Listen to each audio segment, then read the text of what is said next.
Hello everyone, आज हम class 6 का 2.3 का क्वेश्चन नंबर 1 करेंगे। क्वेश्चन 1 जो है वो इस प्रकार है, which of the following will not represent zero. यानी कि आपको ये जो दे रखे हैं ए बी सी डी, इनमें से कौन सा कैलकुलेशन करने पर ज़ीरो रिप्रेजेंट नहीं कर रहा है। यानी कि अगर हम इनको कैलकुलेट करें तो हमारा आंसर कौन सी इक्वेशंस में ज़ीरो नहीं शो हो रहा है।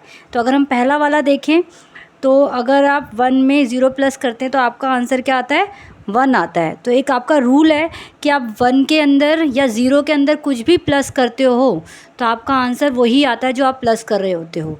अगर आप 0 के अंदर 100 प्लस करोगे तो 100 ही आएगा।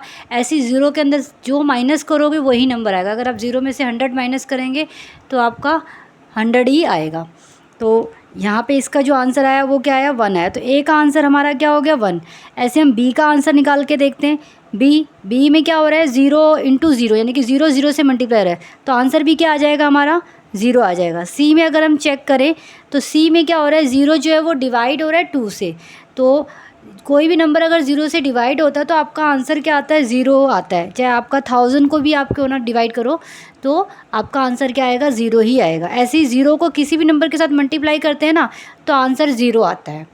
मल्टीप्लाई और डिवाइड में आंसर आपका 0 आएगा अगर वो 0 से डिवाइड या मल्टीप्लाई हो रहा होगा तो कोई भी नंबर, ठीक है। और ऐसे अगर 0 को आप प्लस करेंगे किसी भी नंबर में तो वही नंबर आएगा जिसको आप प्लस कर रहे हो, माइनस कर रहे हो तो वही नंबर आएगा जिसको आप माइनस कर रहे हो। तो सी का आंसर भी क्या आ गया, 0। डी का चेक करते हैं, डी में क्या हो रहा है, डी में देखो 10 में से 10 माइनस करना है। तो 10 में से 10 माइनस किया, आपका आंसर क्या आ गया, 0। और नीचे क्या लगा है, 2, यानी कि 2 से क्या होगा, डिवाइड। तो 10 को 10 से मल्टीप्लाई माइनस करने पर आपका आंसर 0 आया। 0 को अगर आप 2 से डिवाइड करते हो तो आपका आंसर क्या आ जाता है, 0 आ जाता है। तो इस प्रकार अगर हम देखें तो हमारी जो 3 इक्वेशंस है वो 0 को दे रही हैं, यानी कि बी भी 0 आंसर दे रही है, सी भी 0 आंसर दे रही है और डी भी 0 आंसर दे रही है। लेकिन ए जो है वो हमारा 0 आंसर नहीं दे रही है। तो हमारा जो आंसर होगा वो क्या होगा, ए जो है वो रिप्रेजेंट नहीं कर रहा किसको, 0 को। बाकी सारे जो हैं वो 0 को रिप्रेजेंट कर रहे हैं।